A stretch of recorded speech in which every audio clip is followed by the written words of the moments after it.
नमस्कार सभी को। संस्कार ही संस्कृति है अभियान में सांस्कृतिक पुनर्जागरण हेतु एक प्रयास के माध्यम से आज लेकर चलते हैं संस्कार की बातों की ओर। जैसे कि हम सदैव इस बात का प्रयास करते हैं कि हम अपने आसपास अपने युवा अपने बच्चों को नैतिक मूल्य और संस्कार अपनी संस्कृति से परिचित कराएं, तो उसी उद्देश्य को ध्यान में रखकर आज संस्कार की बातों में लेकर आई हूँ एक कहानी जिसका शीर्षक है दृष्टिकोण। एक बार एक विद्यालय ने अपने पुरातन छात्रों के लिए एक यात्रा का आयोजन किया।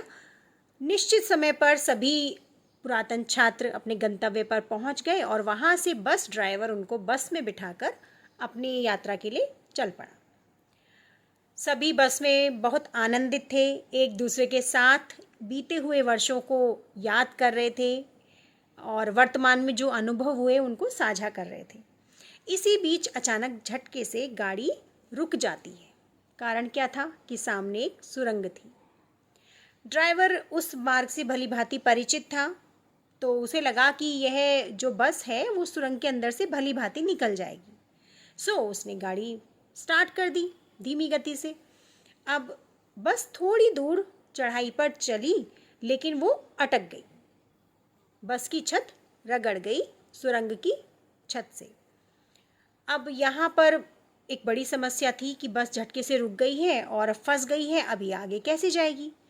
तो इसके लिए सभी ने आपस में एक दूसरे को सुझाव देने शुरू किए और कहा कि ऐसा करते हैं, यदि यहाँ पीछे से कोई गाड़ी आती है तो उस गाड़ी में रस्सी बांध देंगे और रस्सी बांध करके उसकी सहायता से इस बस को बाहर खींच लिया जाएगा।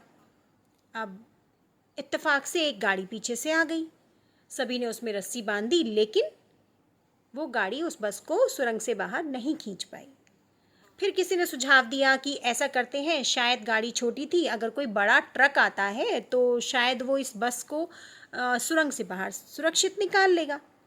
अब रस्सी पुनः बांध दी गई और एक ट्रक आया, उस ट्रक के माध्यम से बस को निकालने का प्रयास किया गया, लेकिन ये प्रयास भी निष्फल हो गया और बस वहीं की वहीं अटकी खड़ी रह गई। अब इतने प्रयास करने के बाद जब आसपास गुजरने वाले लोगों ने देखा कि ये बस फंसी हुई खड़ी है, तो धीरे धीरे वहाँ भीड़ इकट्ठी होनी शुरू हो गई। अब भीड़ में सभी लोग सुझाव दे रहे थे अपनी अपनी समझ के अनुसार। तो उनमें से भीड़ में से कुछ लोगों ने कहा कि ऐसा करते हैं, किसी क्रेन को बुला लेते हैं और क्रेन जो है अपने स्तर से इस बस को इस सुरंग से बाहर खींच लेगी। सभी ने इस पर लगभग अपनी सहमति दे दी। इतने में ही एक बच्चा भीड़ में से निकलकर आगे आता है और उसने कहा बड़े आत्मविश्वास के साथ कि इस बस को तो सुरंग से बाहर मैं निकाल दूंगा। उसके ऐसा कहते ही सभी लोगों ने चौंक कर उसकी तरफ देखा कि अरे, 7-8 साल का ये बच्चा है और बड़ा आत्मविश्वासी है और कह रहा है कि मैं बस को निकाल दूंगा। तो कुछ लोगों ने उसको नज़रअंदाज कर दिया। बच्चे ने फिर वही बात दोहराई। अब की बार कुछ व्यक्तियों ने कहा कि कोई बात नहीं, एक बार सुन लेते हैं, हो सकता है इसके पास भी कोई समाधान हो। सबने सहमति दे दी और उस बच्चे की बात सुनने लगे। तो उस बच्चे ने बस के टायर की तरफ इशारा करते हुए कहा कि यदि मैं इस बस के टायर की थोड़ी सी हवा निकाल दूं तो शायद ये बस आगे चली जाएगी। ये बात सुनकर कुछ लोग वास्तव में सोचने लगे कि हाँ, ऐसा हो सकता है। अब धीरे धीरे उस बच्चे ने बस के चारों पहियों की थोड़ी थोड़ी हवा निकाल दी और हाँ, क्या हुआ कि बस के जो टायर था उसमें जो हवा भरी हुई थी, जब वो निकल गई तो बस की ऊंचाई थोड़ी सी कम हो गई और उसमें से सारे यात्रियों को उतार दिया गया।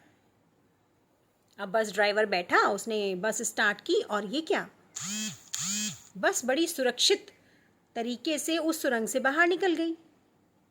सब उस बच्चे को बहुत आशीर्वाद देने लगे, उसकी बहुत प्रशंसा करने लगे और यही कहा कि तुम्हारा भविष्य बहुत स्वर्णिम है और तुमने जिस तरीके से आज मदद की है, निश्चित तौर पर तुम बड़े होकर एक बहुत ही सजग नागरिक बनोगे। और सभी का बहुत आशीर्वाद उस बच्चे को मिला।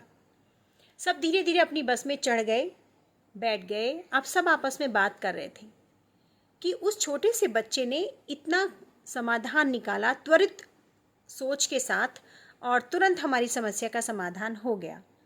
और हम जो अपने जीवन में इतनी शिक्षा दीक्षा ग्रहण कर चुके हैं, अपने ज्ञान, अपनी बुद्धि, अपनी कौशल की शेखी बगाड़ते हैं, एक दूसरे के सामने बढ़ चढ़ कर प्रशंसा करते हैं, हम इस समस्या का समाधान नहीं ढूंढ पाए।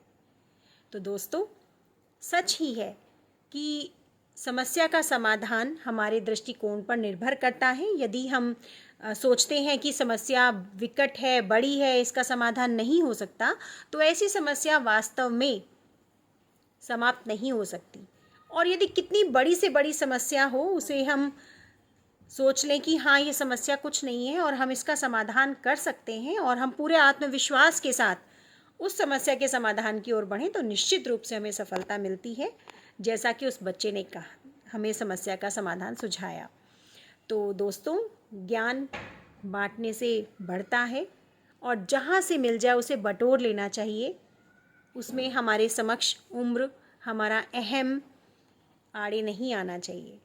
तो जीवन में अपने दृष्टिकोण को सकारात्मक रखें और ज्ञान को बटोरते चलें, संजोते चलें। संस्कार की बातों में आज के लिए इतना ही। फिर मिलेंगे एक नए विषय के साथ। नमस्कार।